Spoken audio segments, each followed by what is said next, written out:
নকলায় জুলাই পুনর্জাগরণের শপথ অনুষ্ঠান। বিস্তারিত দেখুন আমাদের নকলা প্রতিনিধি শাহজাদা স্বপন এর প্রতিবেদনে। সমাজসেবা ও মহিলা বিষয়ক মন্ত্রণালয়ের আয়োজনে জুলাই পুনর্জাগরণের সমাজ গঠনে লাখো কণ্ঠে শপথ অনুষ্ঠানে ভার্চুয়ালি অংশগ্রহণ করেছে শেরপুরের নকলা উপজেলা প্রশাসন।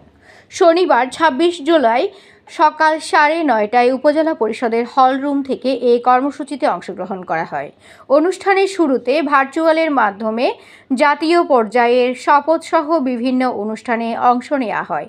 পরে উপজেলা নির্বাহী অফিসার মোহাম্মদ জাহাঙ্গীর আলমের সভাপতিত্বে আলোচনা সভায় বক্তব্য রাখেন নকলা থানার ওসি মোহাম্মদ হাবিবুর রহমান, উপজেলা মহিলা বিষয়ক কর্মকর্তা নাসরিন জাহান, জেলা বিএনপির সদস্য বীর মুক্তিযোদ্ধা মাহমুদুল হক দুলাল। Desk news, HT Bangla.